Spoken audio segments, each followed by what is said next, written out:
Bismillahirrahmanirrahim, starting with the name of Allah, the most beneficent and the most merciful.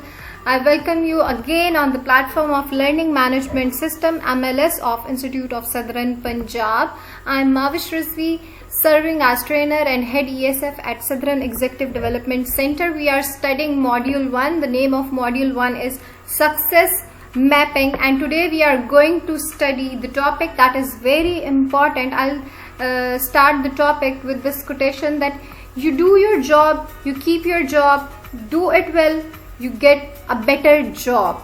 If you want to be successful in your life, तो आपने अपनी ज़िंदगी में कुछ disciplines maintain करने हैं, कुछ डिसिप्लिन्स बनाने हैं, और इन डिसिप्लिन्स से ही लिंक आज का जो हमारा टॉपिक है that is students code of conduct. अगर हमें यही नहीं पता होगा कि हम बीइंग स्टूडेंट हम क्या क्या कर सकते हैं, व्हाट आर आवर लिमिटेशंस, और हम किस तरह से ऑर्डिनरी से एक्स्ट्रा ऑर्डिनरी बन सकते हैं by following few rules and regulations and code of conduct, तब तक हम जिंदगी की दौड़ में पीछे रह जाएंगे अगर हमें ये अवेयरनेस नहीं होगी. सो दिस इज वीक 8 और उम्मीद करती हूँ कि अभी तक के जितने भी लेक्चर्स हैं उनमें आपको कोई डिफ़िकल्टी नहीं होगी. जैसा कि हम डिस्कशन रूम में भी वी डिस्कस, व्हाट्सएप ग्रुप में भी हम डिस्कशन करते हैं about lecture. Still if someone is facing any problem because this is your first semester, अगर आप फर्स्ट सेमेस्टर के नहीं भी होते तो still you can ask again and again. But if any one of you is not getting any point या किसी को कुछ regarding this MLS कोई डिफ़िकल्टी फेस करनी पड़ रही है या कोई चैलेंज फेस करना है कर रहा है, तो they can contact me anytime.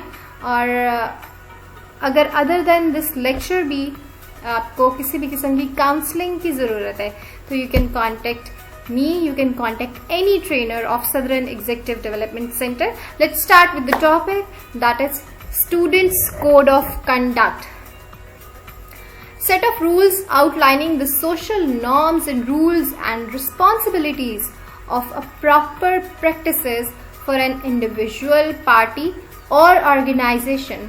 Related concepts include ethical, honor, moral codes and religious law is known as students code of conduct. Students shall not be involved in alarming religious practices, neither religious discrimination nor favoring specific school of thought.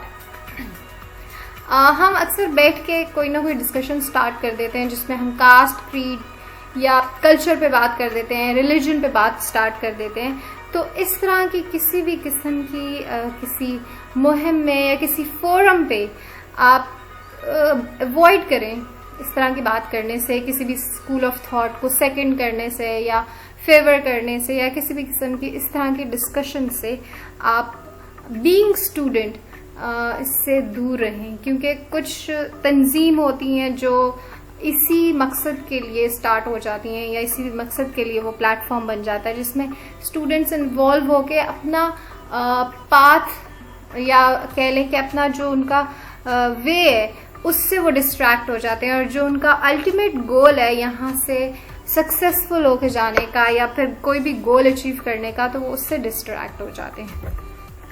Students shall not wear immodest dress, follow proper formal dress code. Being the student of business school, आप पे ये ज़्यादा जिम्मेदारी है कि आप formal dress code को follow करें, क्योंकि आपका फर्स्ट सेमेस्टर और आप क्लासेस फिजिकली नहीं ले रहे.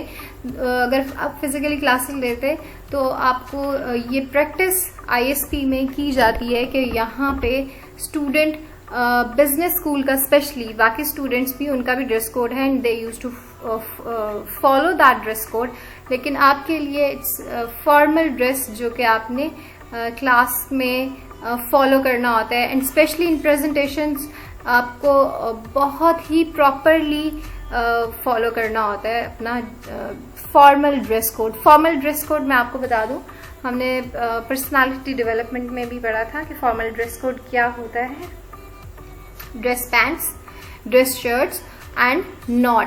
लेकिन अब गर्मी है क्योंकि तो उसमें हम कभी ना कभी इसको स्किप कर देते हैं. लेकिन when it's time to give the presentation, आपकी कोई प्रेजेंटेशन है तो उस पे you have to be ultra conservative about your dress code. उसमें आप नॉट भी लगाएं, और अगर कोई ऐसी जगह है जहाँ पे आप प्रेजेंटेशन दे रहे हैं आगे फ्यूचर में भी, तो जहाँ पे एसी चल रहा है या वहाँ का टेम्परेचर नॉर्मल है समर में भी, तो वहाँ पे ट्राई करें कि आप समर कोट भी वियर करें विद योर सूट, क्योंकि वो आपको अल्ट्रा कंजर्वेटिव जब आप होते हैं अपनी ड्रेस के मामले में, तो this give an additive advantage to your personality and that give confidence to you, जिसमें आप आगे अपनी जो भी बात कर रहे होते हैं उसमें आपको हेल्प कर रहा होता है। तो always try to be very much ultra conservative about your dress code. आप जो भी पहन रहे हैं that must be according to the situation, that must be the proper attire according to the event, जहाँ पे भी आप जा रहे हैं या जहाँ पे भी जो उसकी रिक्वायरमेंट है। अगर आप प्रेजेंटेशन दे रहे हैं तो आपने बिल्कुल फॉर्मल जाना है। अगर आप अपने फ्रेंड्स के साथ कहीं बाहर जा रहे हैं तो आप कैजुअल जा सकते हैं। आप किसी मीटिंग में जा रहे हैं तो आपने फॉर्मल ड्रेस कोड के साथ जाना है। You must have pen, paper, और ये सारी चीज़ें आपको पता होनी चाहिए। तो ये वाली जो चीज़ें हैं, अगर अभी से you start following these things और उसको आप अपनी लाइफ में डिसिप्लिन कर लेंगे, तो आपको आगे अपनी प्रोफेशनल लाइफ में डिफिकल्टी नहीं होगी। I want to quote an example here कि आपने अक्सर दूल्हा दुल्हन को देखा होगा कि वो जब दूल्हा शेरवानी पहन के बैठा होता है या खड़ा होता है या वॉक कर रहा होता है, चल रहा होता है या मूव कर रहा होता है, तो उसकी मूवमेंट में उसको परेशानी हो रही होती है because of that sherwani, because of that कुल्ला, वो जो उसने सर पे पहना हुआ होता है। तो उसकी वजह से उसको परेशानी इसलिए हो रही होती है क्योंकि वो जिंदगी में उसने पहली दफा पहननी है या एक या दो दफा पहननी है, उससे ज्यादा उसने वो नहीं पहनी, उसको उसके साथ प्रैक्टिस नहीं है। सेम इज द एग्जाम्पल कि जब आपको प्रैक्टिस नहीं होगी ड्रेस पैंट्स की, नॉट किस तरह से कैरी करनी है, ड्रेस शर्ट किस तरह से कैरी करनी है, कोट किस तरह से कैरी करना है, खड़े होते हुए आपने बटन आप करना है, अपने कोट का बटन बंद करना है, बैठते हुए बटन खोलना है, इस तरह से कि पता ना चले आपके कोट का। तो जब तक आपको इस चीज की प्रैक्टिस नहीं होगी, जब आप इंटरव्यू के दिन जाएंगे, यहाँ से आपने किसी की ड्रेस पैंट मांगी, वहां से किसी की शर्ट ले ली, नॉट ले ली किसी से, तो आपको नॉट कैरी करना नहीं आएगी, आप उसको सही तरह से कैरी नहीं कर सकेंगे। उसके अलावा आप उसके साथ कंफर्टेबल नहीं होंगे। आपको कहीं से कॉलर चुभ रहा होगा, कहीं से पैंट्स तंग करी होगी, कहीं से कोट आपको नहीं पता कि कहीं जा रहा है, आपके शोल्डर से कहीं जा रहा है। तो ये सारी चीजें आपको प्रैक्टिस करने से ही आएंगी। तो start practising this kind of dress code in your routine, ताकि आपको आगे जाके उससे प्रॉब्लम ना हो। और जब आप इंटरव्यू में जाएं तो इंटरव्यूअर को आपकी बॉडी लैंग्वेज से, आपकी नॉन वर्बल कम्युनिकेशन से ये फील ना आए कि you are not acquainted with your dress. Students shall be respectful to teachers and will not undermine their reputation. Yes, respect is all about give and take. बाअदब, बानसीब, बेअदब, बेनसीब, अगर आप respect देंगे तो वो कार्मा है, आपको कल को रिस्पेक्ट मिलेगी। What goes around that comes around. और अगर आप रिस्पेक्ट नहीं देंगे तो आपको रिस्पेक्ट नहीं मिलेगी। तो जिंदगी में हमेशा जो बाअदब लोग हैं उनको सक्सेस भी मिली है, उनको रिस्पेक्ट भी मिली है, उनको जिंदगी में सुकून भी मिला है। तो अगर आप अपनी जिंदगी में सुकून चाहते हैं, it's not because I am teacher और मैं से कह रही हूँ कि आप हमारी इज्जत करें, इज्जत करें, इज्जत करें। नो, अगर आप किसी भी किस्म के पॉइंट ऑफ व्यू से बात करेंगे, चाहे वो इस्लामिक पॉइंट ऑफ व्यू है, चाहे वो सोसाइटी के पॉइंट ऑफ व्यू से बात करेंगे, तो आपको हर जगह से बहुत सारे फैक्ट्स एंड फिगर्स और ओपिनियंस और पॉइंट्स, वेरी स्ट्रॉन्ग पॉइंट्स मिलेंगे कि this is the reason that you have to respect your elders, your teachers, your parents. आपके जो असातिज़ा कराम है वो आपके पेरेंट्स की जगह रखते हैं, कि वो आपको, हज़रत अली ने ये बात, उनका कॉल है कि किसी शख्स ने अगर आपको एक लफ्ज़ भी सिखा दिया तो उसने, वो आपका उस्ताद बन गया, जिंदगी भर वो आपका उस्ताद है, टीचर है। तो फिर तो इसका मतलब ये है कि टीचर की जिम्मेदारी, टीचर की रिस्पेक्ट बहुत ज़्यादा है इस्लामिक पॉइंट ऑफ व्यू से भी। और जो आपको सिखा रहा है, पढ़ा रहा है, उसके लिए आपके दिल में एक अच्छी जगह होनी चाहिए। नॉर्मली जब ये आजकल ट्रेंड बन चुका है एंड उसको फॉर ग्रांटेड लिया जाता है, नॉर्मल लिया जाता है कि जब स्टूडेंट बात करते हैं, फॉर एग्जांपल अगर मेरी बात हो रही है तो वो कहेंगे हाँ वो माविश ने ये कराया था, माविश ने ये किया था। स्टूडेंट्स इवन डोंट बॉदर कि वो उनके साथ मैम या टीचर लगा लें, इवन दो नाम रखे हुए होते हैं। तो उससे थोड़ा सा इन सारी चीज़ों को अवॉइड करें and start respecting your elders, start respecting your teachers, your parents, the one who teachers you. किसी भी किस्म की कोई आपको लर्निंग देता है तो उसकी इज्जत करें। रिस्पेक्ट दिल में होना बहुत ज़रूरी है, नज़रों में होना बहुत ज़रूरी है, और फिर जब आपके दिल में रिस्पेक्ट होती है तो वो आपके अल्फाज से बयान होती है।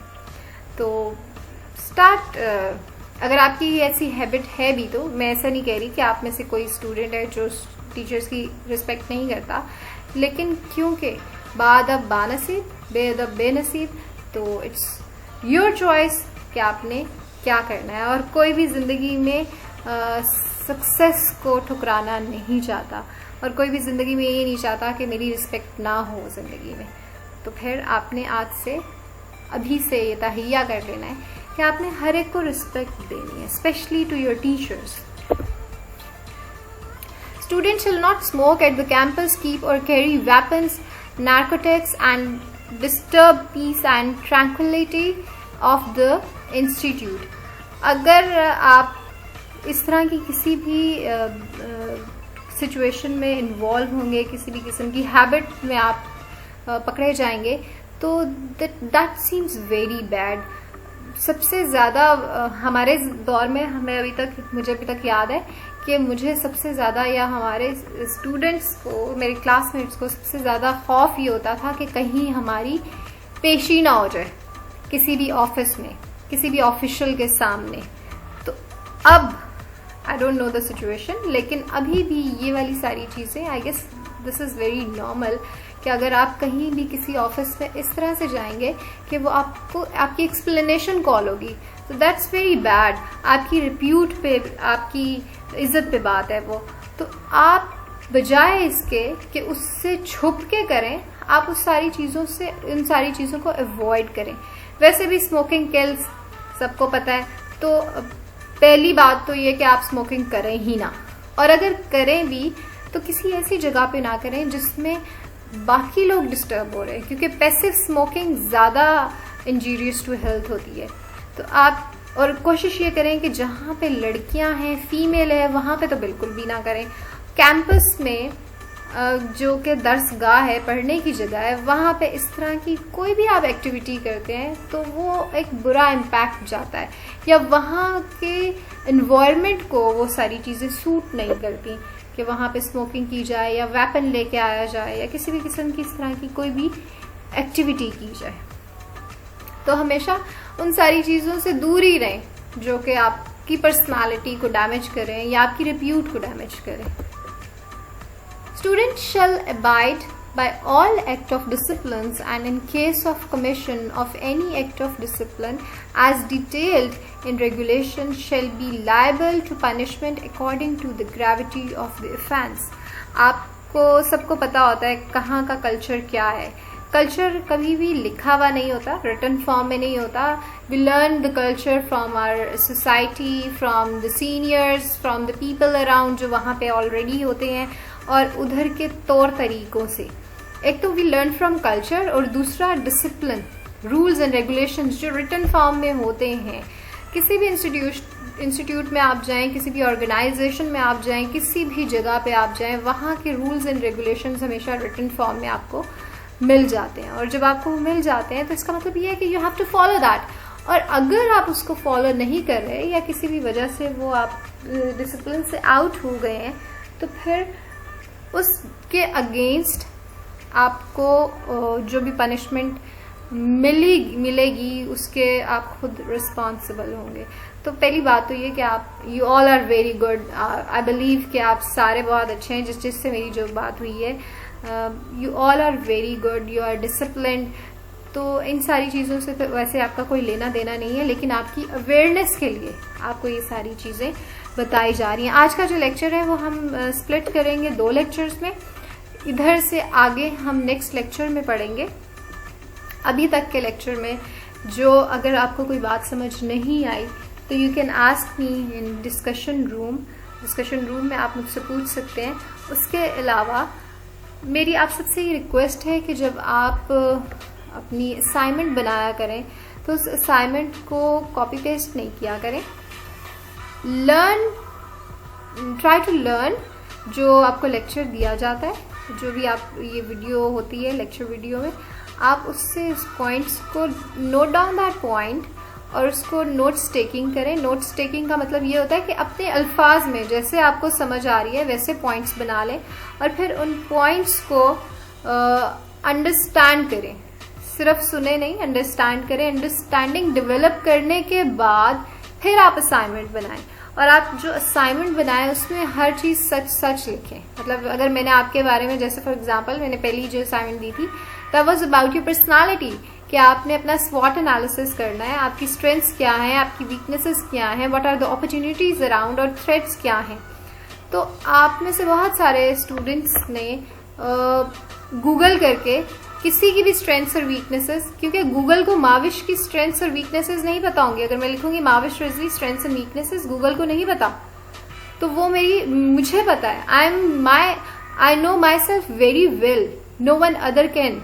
तो फिर आपके बारे में तो आप सबसे ज्यादा जानते हैं। खुद ही के बारे में अल्लाह ताला ने भी ये बताया कि इंसान अपने बारे में सबसे कम जानता है। Try to know yourself first और फिर आप देखेंगे कि आपकी जिंदगी कितनी खूबसूरत और आपकी जिंदगी में कितने बल्ले बल्ले हो जाएगी। It does not matter how great your shoes are if you don't accomplish anything in them. तो ट्राई टू अकम्प्लिश। आपकी जिंदगी में बहुत सारी अपॉर्चुनिटीज हैं। अभी भी इस सिचुएशन में भी there are so many opportunities. Try to learn new skills, अपने मसल्स बिल्ड करें और स्टार्ट राइटिंग। कंटेंट राइटिंग पे सबसे ज़्यादा जोर दें, क्योंकि जब हम कंटेंट राइटिंग और रीडिंग करते हैं तो हमारा एक्सपोजर ज़्यादा होता है, हमारा दिमाग खुलता है। We think out of the box. Simple बातें नहीं करें, सिंपल बातें हर कोई कर सकता है। Try to think out of the box और उसको पेपर पे लेके आए, लिखें, स्टार्ट राइटिंग, कंटेंट राइटिंग करें। कोई भी टॉपिक ले लें, कोई भी डेली रूटीन से कोई टॉपिक उठा लें, कोई हॉट इशू उठा लें और उस पर अपनी राय, अपने कमेंट्स दें। What do you think? लोग क्या कहते हैं, गूगल पे क्या लिखा हुआ है, फॉरगेट अबाउट दिस। आपका क्या ओपिनियन है? And try to portray in a very positive manner. और लाइब्रेरी आपकी जो होनी चाहिए that must be positive words की लाइब्रेरी होनी चाहिए। तो thank you so very much. आज के टॉपिक में अगर आपको कोई चीज़ समझ ना आई हो तो यू कैन आस्क मी। आज के लिए इतना ही। इसी लेक्चर को हम आगे कंटिन्यू करेंगे नेक्स्ट लेक्चर में। Thank you so very much. Have a very good day. Thank you. Take care. अल्लाह हाफिज।